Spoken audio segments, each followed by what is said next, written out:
বন্ধুরা নমস্কার, আমি ডাক্তার জয়ন্ত বাইন, প্লাস্টিক এবং কসমেটিক সার্জন। আমাদের এই ভাই এসছেন, আমরা ওনার দেখছি গ্রেড 2 গাইনোকোমাস্টিয়া রয়েছে। তো অ্যাজ সাচ গাইনোকোমাস্টিয়াতে অসুবিধা তো কিছু হয় না, কিন্তু দেখতে খারাপ লাগে, সবার সামনে জামা কাপড় খোলা এক্সপোজার হয়, একটু অস্বস্তি বোধ হয়। সেই জন্য আজকে আমরা ওনার গাইনোকোমাস্টিয়া সার্জারি করব, আন্ডার জেনারেল অ্যানাস্থেসিয়াতে করব। এই ভাই ঘুম থেকে উঠে দেখবেন সমস্ত সার্জারি হয়ে গেছে। এবারে আমরা যদি দেখি চেস্টে দুটো জিনিস থাকে, একটা হচ্ছে মাসল, এটাকে পেক্টোরালিস মেজর মাসল বলে, সামনের দিকে মাসলস থাকে, এটা মাসলস, নিচে ব্রেস্ট টিস্যু থাকে।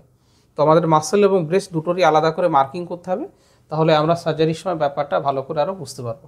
তাহলে চলুন মার্কিংটা একটু দেখিয়ে দিই। তো আমরা মার্কিং শুরু করছি। এটা আমাদের সুপ্রাস্টার্নাল নচ, তারপর হচ্ছে মিড লাইন, সুপ্রাস্টার্নাল পরে মিড লাইন, মিড লাইনের পরে আমাদের ইনফিরিয়র ব্রেস্ট ক্রিজ, এটা ইনফিরিয়র ব্রেস্ট ক্রিজ। এরপরে আমরা হাতটাকে লম্বা করে দেবো, হাতটা লম্বা করে দিন ভাই। হ্যাঁ, এটা ল্যাটারাল মাসল বর্ডার, সাইডের দিকেও কিন্তু কিছুটা ফ্যাট টিস্যু রয়েছে, সেটাকে আমরা বের করে নিয়ে আসবো, সেটাকেও বের করে দেবো। এবার কোমরে হাত দিন ভাই, একটু কোমরে চাপ দিন। হ্যাঁ, কোমরে চাপ দিলে পরে মাসলটা কিন্তু শক্ত হয়ে যাচ্ছে, ব্রেস্ট টিস্যুটা আলাদা হয়ে যাচ্ছে। আমরা গোল করে হচ্ছে ব্রেস্ট টিস্যুর মার্কিং করব, আর মাসলের মার্কিংটা আমরা স্কোয়ার মার্কিং করে করব।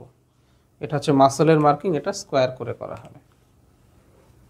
তো অনেক সময় তো আমাদের কনফিউশন হয় যে এটাও বোধহয় ব্রেস্টের পার্ট, সেটা কিন্তু নয়। দেখুন এই হাতটা আমি নিচু রাখছি, দুটো মার্কিং কিন্তু সেম।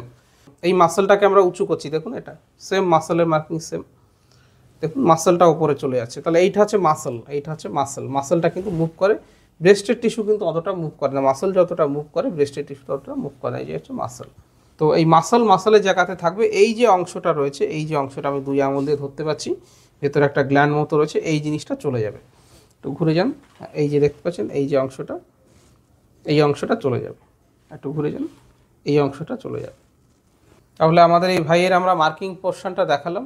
এরপর আমাদের সার্জিক্যাল পোর্শন থাকবে। সার্জারির পরে উনি রিকভারি কেমন করছেন সেটা একটা ব্যাপার থাকবে, এবং ফাইনালি উনি কেমন দেখতে লাগছেন সেটা। ফাইনাল রেজাল্ট আসতে প্রায় 8 সপ্তাহ মতো, 2 মাস মতো সময় লেগে যায়। 2 মাস মতো হালকা ফোলা থাকতে পারে, প্রথম 10 দিন হালকা ব্যথা থাকতে পারে।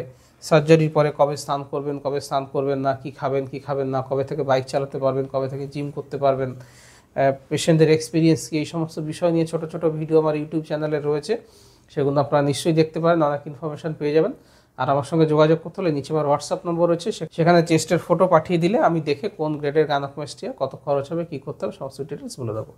ভিডিওটা ভালো লাগলে লাইক করবেন, শেয়ার করবেন, চ্যানেলটা সাবস্ক্রাইব করবেন। ভিডিওটা দেখার জন্য ধন্যবাদ, নমস্কার।